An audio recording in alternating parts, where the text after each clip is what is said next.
Nikinyosha mikono hivi yote miwili utasema oh, kijana wangu ananikosea heshima. Sasa nanyosha mkono mmoja nasema hivi, Luboko Pambwega, yani mkono juu, kazi yako imenishinda.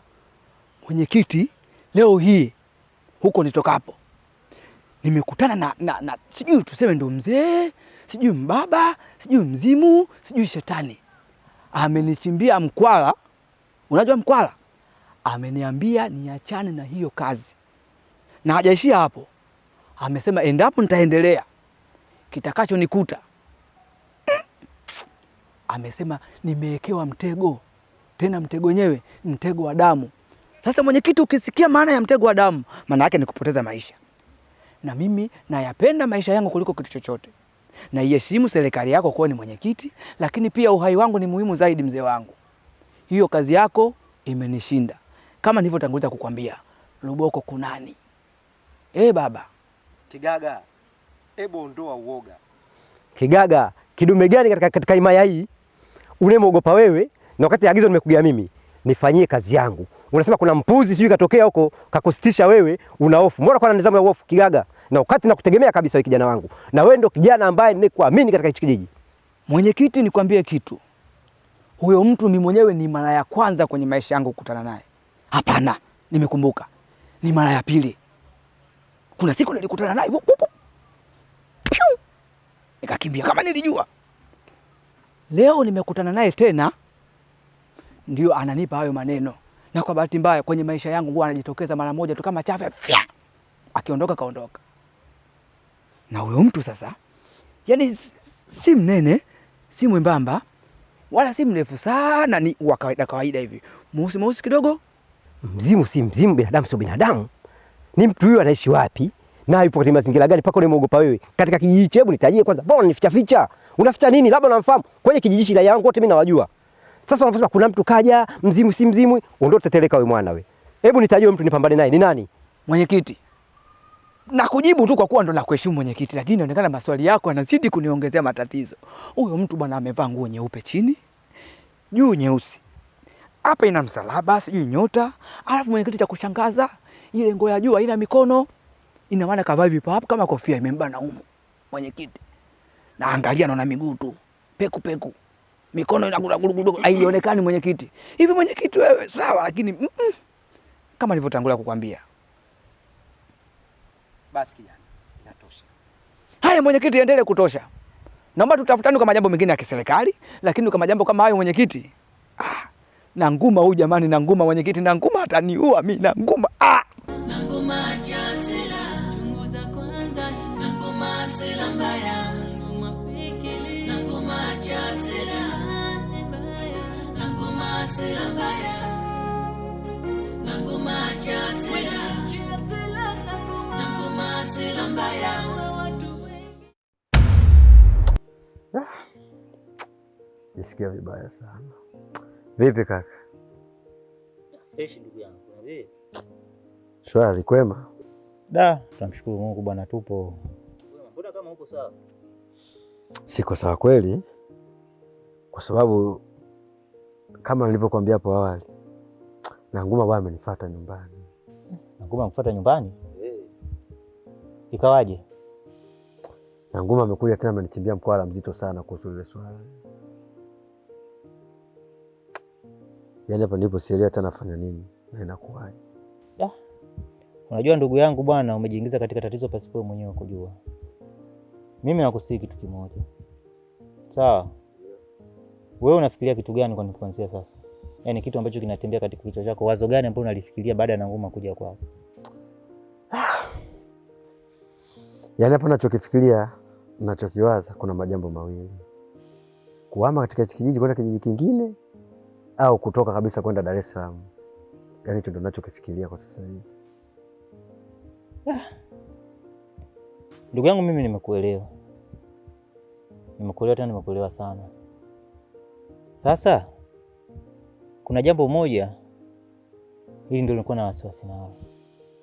Ndugu yangu, kama umepigwa muhuri, hata uende wapi, hata uende Marekani, uende popote pale, watajua tu ulipo. Muhuri? Ina maana ndugu yangu wewe uelewi kuhusu swala la muhuri? Ningekuwa natambua kaka, wala nisingekuuliza. Muhuri wa nini? wachawi wao wanakuwa na miuli yao, wanawapiga wale watu husika ambao wanawahitaji katika shughuli zao. Maana kuwapiga ile muhuri ili popote wanapokwenda basi wao watambue sehemu walipo. Sasa kama ndugu yangu utakuwa huna huo muhuri, itakuwa ni rahisi kwako. Mimi kuna kitu nilikuwa naomba, njoo tukae wote hapa kwangu. Kama hawatotambua kama uko hapa kwangu, basi utakuwa hujapigwa muhuri. Ila wakitambua kama uko hapa kwangu, basi mjomba, hata uende wapi watajua tu ndugu yangu. Sawa, mimi nimekuelewa na nitafanya hivyo. Ngoja nielekee nyumbani kachukua kila kichokoa changu ili nifike hapa, sije nikapoteza muda. Haina neno ndugu yangu. Sawa, ila nisaidie sana katika hili ndugu yangu. Haina taabu, hii vita tutapigana pamoja, lakini kikubwa kama nilivyokuelekeza. Ukikaa hapa nyumbani kwangu, jambo lolote likitokea, basi itakuwa ni rahisi kuweza kulitatua kuliko ukikaa kule kwako. Basi sawa kaka, nimekuelewa. Basi haina shida ndugu yangu. Haya sawa. Ngoja niwaishe ili tusije tukachelewesha.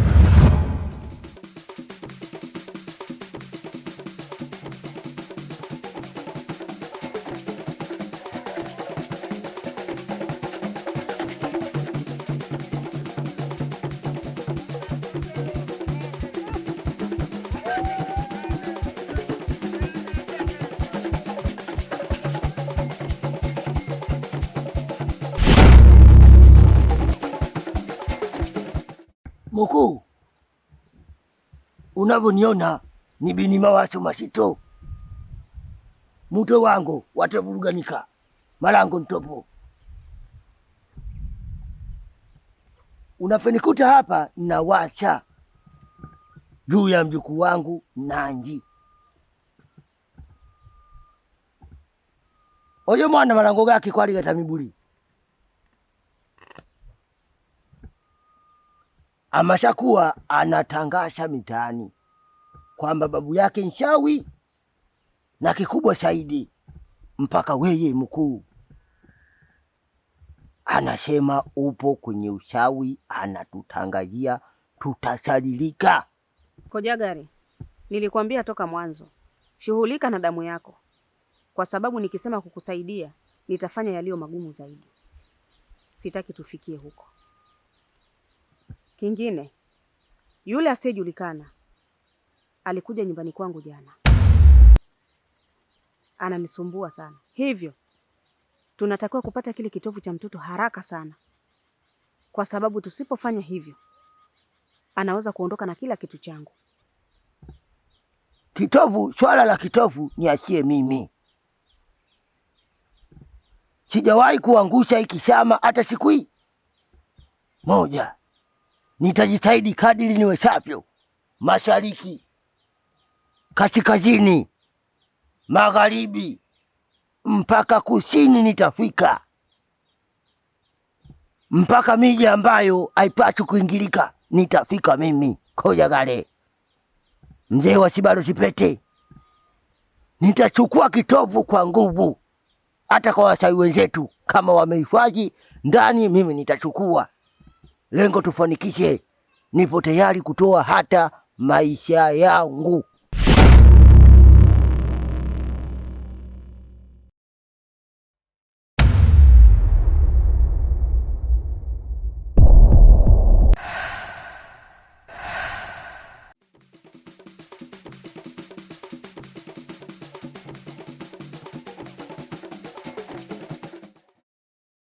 Sasa hizi. Salamu, kwema. Kwema, shikamoo. Marahaba, mzima? Mzima.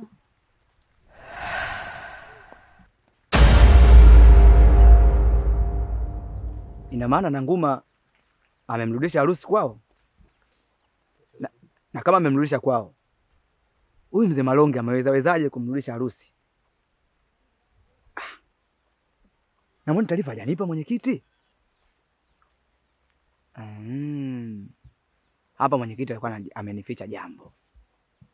Lakini pia hapa mwenyekiti alikuwa amepiga kama misondo.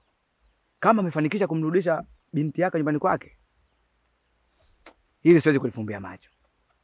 Hapa kama sio kesho kutwa, lazima niende kwa mwenyekiti nikamuulize na aniambie kwa nini ananificha wakati majambo mengi tunashirikiana.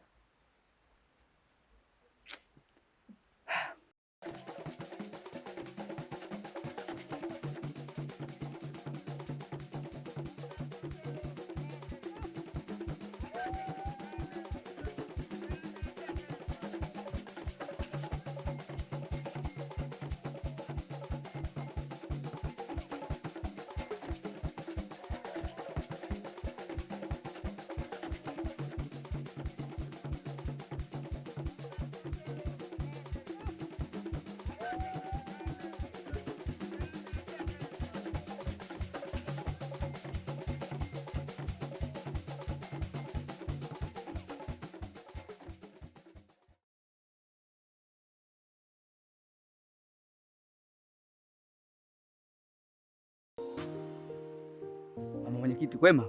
Kwema, si wewe. Safi. Sasa hapa sijui nikukaribishe, sijui ndo nikaribishe, maana umenikuta japo kwenye mji wako.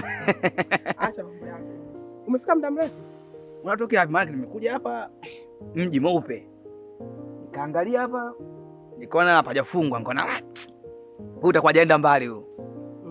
Sikuwa mbali kweli, nilikuwa hapo kwa Mama Dula hapo. Kwema lakini. Kwema, karibu. Asante. Sasa mama mwenyekiti, mimi kuna jambo nataka nikuulize. Hivi mmetumia njia gani? Yaani njia ipi ambayo nyinyi mmetumia mpaka mmefanikiwa kumtoa harusi kwa Bi Nanguma? Harusi?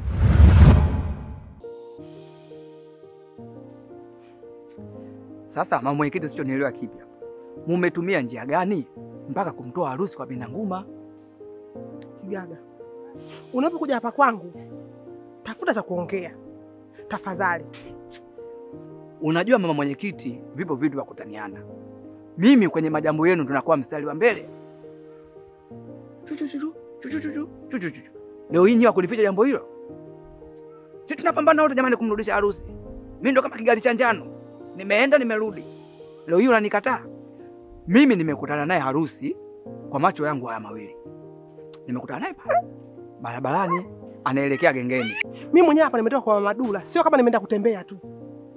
Majanga haya ya harusi kumrudisha ndio leo nisumbua kwenda kwa Mama Dula. Sasa nakushangaa wewe, unaniambia umemwona harusi sokoni anaenda gengeni wewe. Sasa unaponiambia kwamba hajarudi, unanichanganya, kumbe alikuwa anatokea wapi? Kama si hapa nyumbani kwake. Sasa sikia. Mimi na matatizo yangu. Umesikia? Kwa hiyo hapa nilipo niko ovyo. Usitaki unisababishie matatizo. Tafadhali kijana.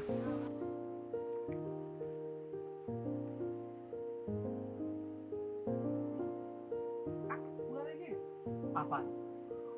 Mimi na akili timamu. Nimekutana naye harusi. Sasa unaniambia tena hapa.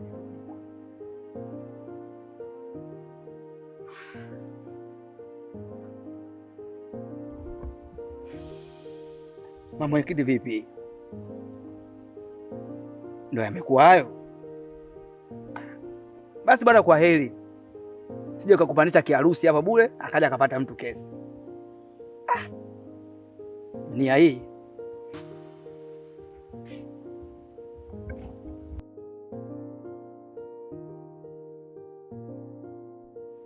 Sasa nakwambia hivi, kwa swala hili mimi sitakaa kimya kabisa. Watu wote wanashangaa mimi. Na kwa kesi nakwambia unielewe. Mimi ndio ambaye nimezichoka. Sauti kwa sababu tunaelewana mimi na wewe. Sasa mke wangu. Mimi naumiza kichwa kupita na kufikiria wewe. Hakuna, kwa sababu kama unaumiza kichwa sasa hivi harusi kasharudi hapa.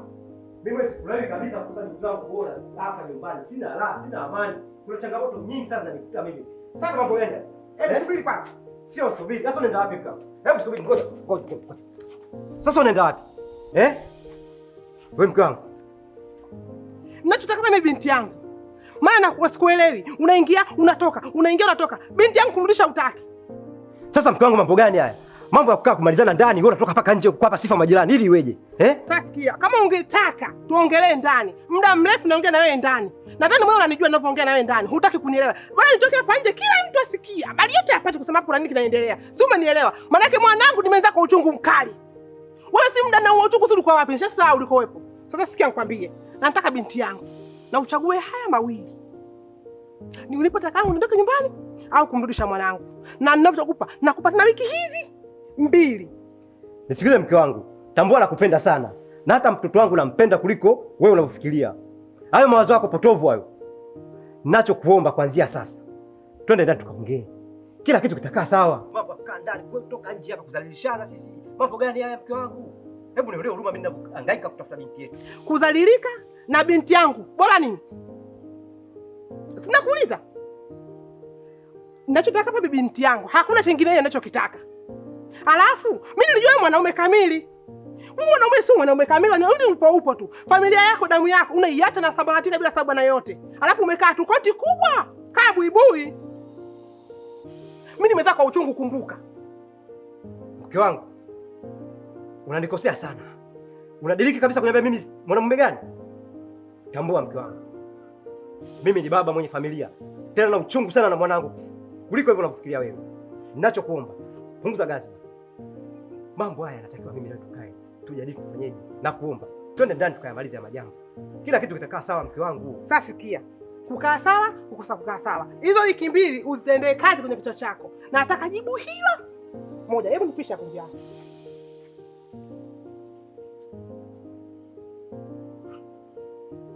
Usirudie kufanya tena ulichokifanya. Mzee wangu, nimefanyaje? Au nimefanya nini? Au hicho nilichokifanya ni kitu gani hadi nisirudie? Na halafu wewe ni nani unaniambia maneno kama hayo? Mapenzi ya shemeji yako na dada yako usiyaingilie, kwani wao ndio wanaofahamu kiini chote cha tatizo. Lakini mimi ni familia yangu, nisiingilie vipi? Wewe mzee vipi? Wewe mimi sikuelewi wewe. Kafungwa miaka mingi msituni na ana uwezo wa kutoka huko, kumtoa huko ni nani? Sasa wengine wachawi nini wewe? Wewe mzee, kwanza unatoa tofauti na mnyama, unatembea pekupeku muda wote. Wewe kweli yule mzee sio kawaida, yule mzee atakuwa mchawi yule. Sasa maswali yote usiingilie kuhusu familia dada yako. Sasa yule dada yangu sasa usiingilie na kuaje? Kipara kaa jiwe. Lakini sio jinadi tu, sababu zeni hata alieleweki. Nimevaa juu jeusi, chini jeupe lipopeku. Utajua mwenyewe.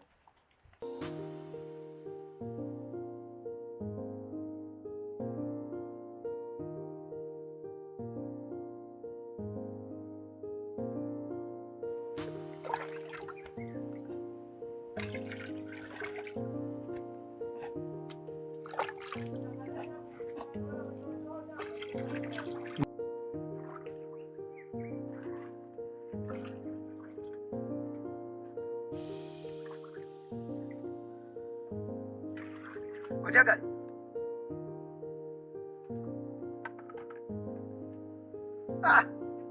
Malonge wewe. Rafiki yangu. Kojagale, leo nimekuja tofauti kabisa. Unafiki wako nimeshaugundua tayari. Unajifanya rafiki sana kwangu, unanichimba chimba kutaka kuyajua ya kwangu. Kumbe wewe unashirikiana na Nanguma. Ina maana wewe umeamua leo kuja kunitukana mimi? Baratu minallahi umekuja kunitukana. Nanguma anashirikiana naye kwa lipi? Sasa nisikilize. Nina uhakika na hichi ninachokiongea. Kuwa wewe unashirikiana sana na Nanguma. Kuteseka kwa mtoto wangu, wewe unachangia. Alafu unakuja kwangu, oh Malonge, pole sana, sijui vile hivi. Sasa nachokwambia, unisikilize kwa makini. Nahitaji mwanangu arudi nyumbani. Labda nikuulize kitu kimoja tu. Mimi na wewe urafiki tumeanza leo? Tumeanza muda mrefu, lakini kumbe wewe ni mnafiki. Sasa nishawahi kukufanyia ubaya wewe tangu urafiki wetu ulipoanza, tangu utoto mpaka leo tumefanyana ubaya mimi na wewe? Nimekufanyia ubaya lini wewe? Na kama moja kunifanyia ubaya. Mwanangu yupo kwa Nanguma. Na wewe unashirikiana na Nanguma. Kwa nini usiniambie ukweli? Na kwa nini usimtoe kule mwanangu? Yaani mimi nipo pamoja na Nanguma na nichukua mwana wewe. Mwana wewe si ndio kama mwanangu mimi? Ukae wewe na Nanguma wako. Mufanye cha kufanya, mwanangu arudi nyumbani akiwa salama. Bila hivyo nitakuonesha. Na nikuthibitishie, wana kijiji wote nitawatangazia. Kama umekuja kunitukana rafiki yangu, urafiki umeamua kufunja, umekuja kunitukana, inshallah mimi namwachia Mungu. Kama tulivyomtenga Nanguma, na wewe unahitaji sasa kutengwa. Ngoja kwanza, usifanye hivyo. Sio usifanye hivyo. Usifanye hivyo. Kwa mpole. Ngoja kwanza. Sio ngoja kwanza. Subiri. Sio subiri. Ina maana kwa kutegemea sana wewe rafiki yangu anda. Yaani kumbe umekuwa mshenzi kiasi hichi. Mnafiki kiasi hichi wewe. Mimi na wewe urafiki tumeanza leo. Nishawahi kukufanyia jambo baya? Ina maana hapa ndo naamini kabisa. Aheri ya adui kuliko rafiki mnafiki. Na wala kijiji wote nitawatangazia kuwa wewe unashirikiana naye Nanguma. Usifanye hivyo. Usifanye hivyo rafiki yangu. Sio usifanye hivyo. Kaa utambue hilo. Malonge wewe. Chakula ama kile nyai. Tuwaumbuka mwaka huu.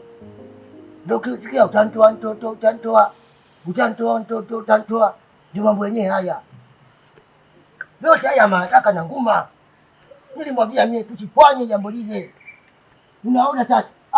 Madereva tega hivi. kumbe mababu walikuwa na ugomvi. Vita vya panzi, fula kwa kungulu. Baza naye magogo haya na chaacha tu uchafu haya. Yaani panga hata kunoa anoi. Mazingira yake yakoje sana.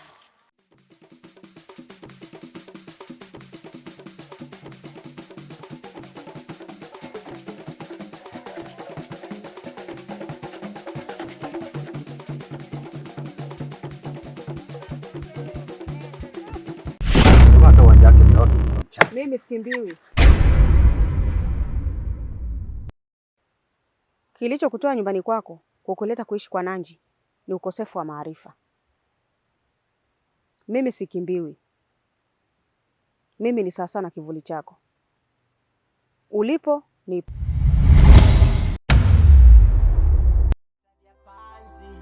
Fula kwa kungulu mnyongaji, niwe mwazi ili tupate ukombozi. Wanakufa leo, wengine walikufa jana, wakifa usiku, wengine wanakufa mchana. Nini chanzo? Nataka maelezo. Sio kwa wazee wakubwa, hata vijana, wasichana wadogo kwa wavulana. Nini chanzo? Nataka maelezo.